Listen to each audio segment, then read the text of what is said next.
Hey, what's up, everybody? This is Charles Sabans. I want to welcome you guys to another episode of Dreams Pro Show. We cover everything from sports, hot topics, classic debates, entertainment.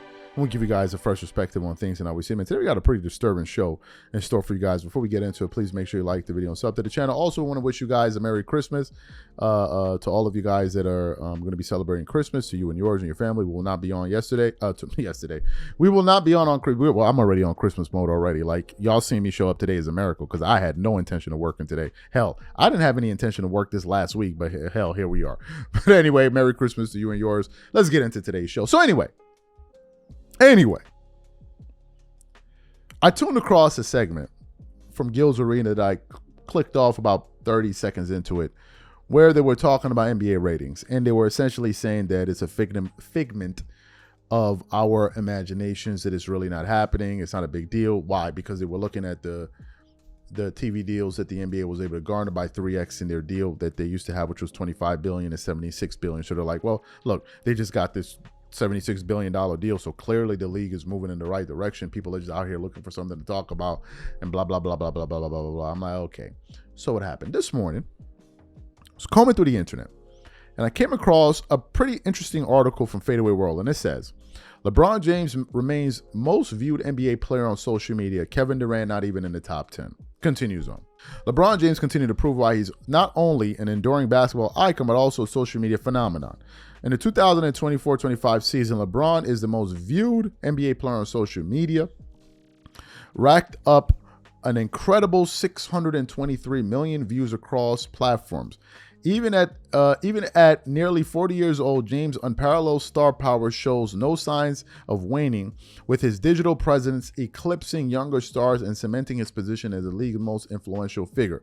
So it has the tally here. LeBron comes in with 623 million views, John Morant 538, Victor Wembanyama 402 million, Stephen Curry 350 million, LaMelo Ball 237 million, Giannis Antetokounmpo 227 million, Klay Thompson 189, Nikola Jokic 182, and Jason Tatum 185. Now, when they say across social media platforms, it was actually posted by NBA Central.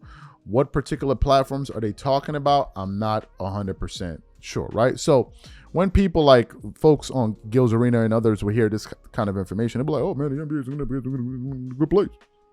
Good place, you see? They're getting all these views. And I'm like, yeah, they're getting views. But the question is, are these the important views? And then I started to do a little bit more digging. And what I saw, or rather what I unearthed, absolutely floored me. But according to the Morning Brew, NBA ratings have flopped this season. Through Saturday, viewership was down 19%. This time last year across ABC, ESPN, TNT, and down 25% with NBA TV included, per Sports Media Watch. And I'm like, hold on a second here. We have a disconnect. And this is the issue that we need to tackle today. But before we even get into that, today's video is brought to you by sponsor, Gametime. With the year almost over, I am super excited about creating memories with family and friends by attending various plays, theater shows, and sporting events. And when it comes time to look for tickets, Gametime is my go-to. Gametime is one of the most reliable marketplaces for last-minute tickets to the most popular events in sports, music, and theater in more than 60 cities across the United States and Canada. Gametime saves me money, time, and stress. It finds the best deals and guarantees that the tickets are legit, and it makes sure that the tickets are delivered to me on time. Gametime Picks is my favorite tool. It cuts through the fluff and shows you the best deals on great seats near you so you don't waste time searching. For example, I'm really looking forward to this upcoming game between the Lakers and the Clippers. Here's what I like to do. First, I select an all-in price to see the total ticket price up front, so I'm not surprised by the additional fees at checkout. Next, I click on Gametime Picks to check out their curated deals. And finally, I pick the ticket I want. I choose the cheapest deal, the great deal, or the amazing deal. Once you select the ticket you want, you can use their panoramic seat view to ensure you know exactly what you're getting before you buy. So take the guesswork out of buying tickets with Gametime. Download the app, create an account, and use code CLNS for $20 off your first purchase. Again, create an account and use redeem code CLNS for $20 off. And remember, whenever you support this sponsor, you're supporting this channel. Thank you. Okay, so let's get into this article. It says NBA ratings have plunged. Are three-pointers to blame? It continues on. If there's a fall in the forest and no one is around to watch it, does it still make a sound? NBA ratings have flopped this season. Through Saturday, viewership was down 19% from this time last year across ABC, ESPN, and TNT, and down 25% with NBA TV included, per Sports Media Watch. Many critics blame the league's infatuation with three-pointers. Teams are hoisting up a record 37.5 attempts per game this season, about 15 more than the average a decade ago. That's the result of teams embracing analytics, which has shown how chucking up threes is a more efficient strategy than attempting shots inside the arc. Some NBA legends think that's created homogenized product. We're looking at the same thing, Hall of Famer Shaquille O'Neal said about the decline in viewership. NBA Adam Silver brushed off the downturn, pointing to the league having its highest attendance during the past 2 years and strong performance on social media. And the NBA isn't alone. Men's and women's college basketball ratings are down 21% and 38% this year, respectively. The NHL is down 28%, and even college football lost viewers. And then the article then goes on to say a few other things. I want to double back here because this is the most important part. Let me see if I can pull this up. If you hear any noise, in the background, that's my daughter screaming and having a good old time downstairs with her mom. She's already started celebrating Christmas already. She's like, y'all can keep working, man. I'm out here living my best life. So she's having a good time there herself. So I want to get back to that original figure because people seem to be looking at the wrong things here. All right. People are spending time talking about, the social media viewership and this one and that one and that one, when instead they need to look at what revenue source or what accounts for the majority of the NBA's revenue. That's what people need to really pay attention to, and most people are not really talking about that. The fact of the matter is, this $76 billion deal that the NBA just signed over the next, I think, 11 years is coming from networks and streaming platforms that are going to be paying a crazy amount of money for these games. I think Amazon is one of them. NBC Universal is another one. You have ESPN, which is another one that are going to be paying for these TV rights. ESPN is paying about $2.8 billion per annum. $2.8 billion per annum. And all the other networks are going to be paying whatever the figure is that then amounts to the $76 billion over 10 years. That's the number. Now, why is that number important? That number is important is because that's where they get most of their money from. So brushing off the numbers on TNT, ESPN, and other NBA TV, to me, it's almost like as if we're sticking our heads in the sand. Talking about social media growth and all of that is great. But is that really where you're getting your money? Is that what's really paying the bills? Let's look at it this way. Imagine if you're a content creator, okay? Let's say you talk about basketball. All right. And let's say you get 1 million views a month on your YouTube channel. You have an Instagram account as well, right? And let's say you're on Twitter. And let's say you get 1 million views a month on YouTube. YouTube pays you whatever it pays you. Then you have sponsors. And the sponsors say, hey, look, I'm going to pay you for 800,000 of those views. Okay. And we're going to pay you a certain amount of money for those 800,000 views. Fantastic. Then you have your Instagram account. Then you get to the end of the year, right? And you have all of these views compiled and you're like, well, I got 7 million views on YouTube, although I was supposed to get you 12 million, which means that I'm down on the views I was supposed to get per month for the contract we signed. But I got some good news for you. I got some great news for you. We got 25 million views on Instagram. And then the sponsors are going to look at you and say, I'm not paying you for Instagram views. I'm not paying you for Instagram views. I'm paying you for the views on YouTube. Now we're going to just say YouTube is TV to make the thing work. And you're like, but look at my YouTube, look at my Instagram. He's like, yeah, but I'm not paying you for that. Right? I'm not paying you for that. So that's, you bragging about that really means nothing to me. Yeah, it's nice that more people saw you, but I paid you for the advertisements that are going to be ran on your channel, or in this case, TV.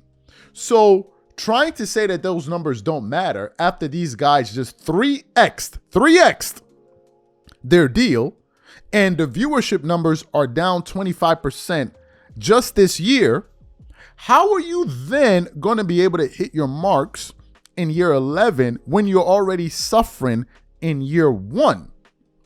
How is that going to work? Number one. Number two, look at it this way. If NBA games were averaging, let's say, 2 million viewers per game, right? And they took this data to Amazon, ESPN, NBC, whomever, and they say, look, we have 82 games. And this is what they do, actually.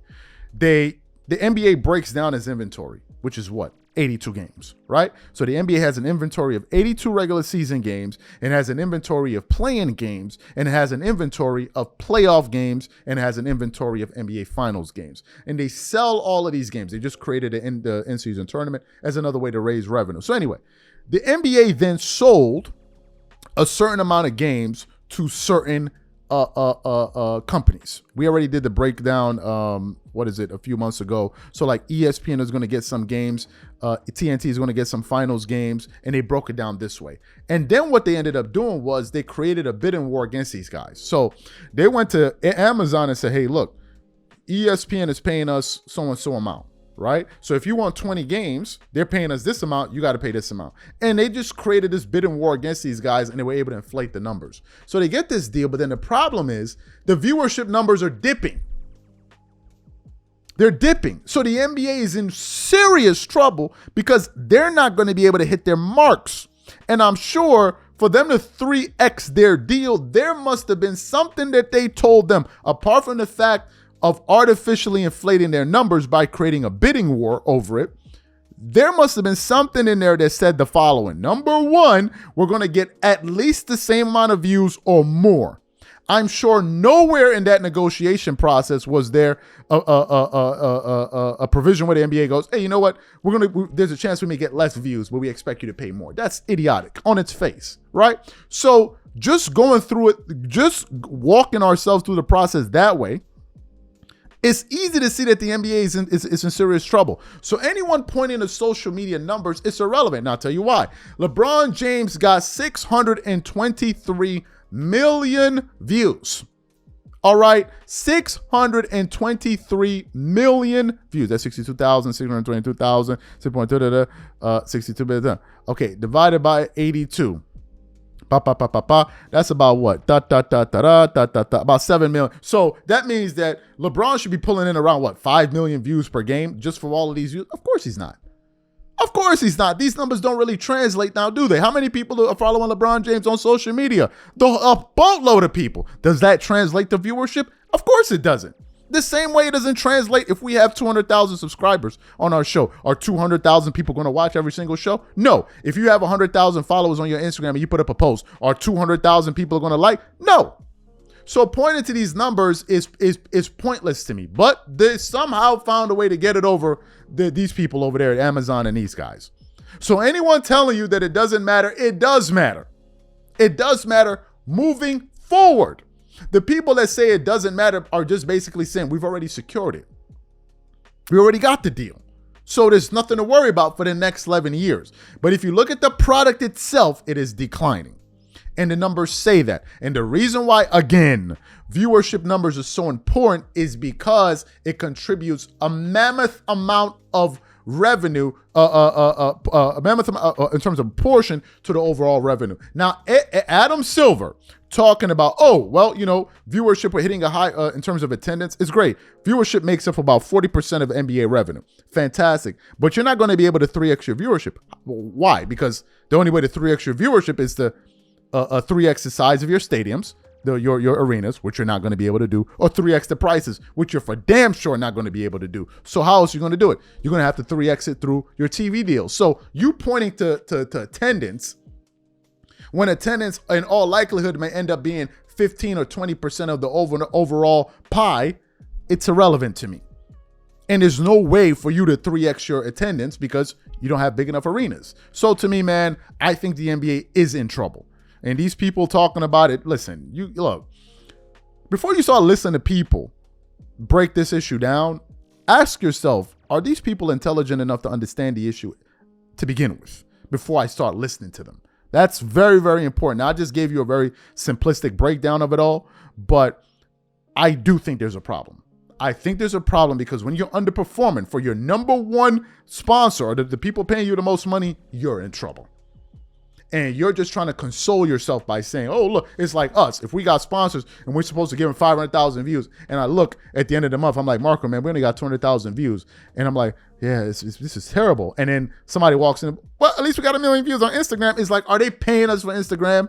Well, just to keep the energy positive, you're going to throw that guy out the office. So these are the points. This is the point I'm trying to make. Whatever you guys think, please leave your thoughts and comments in the comment section. I want to hear from you guys on this particular topic. And we'll catch you guys on the next show. And Merry Christmas again. Peace.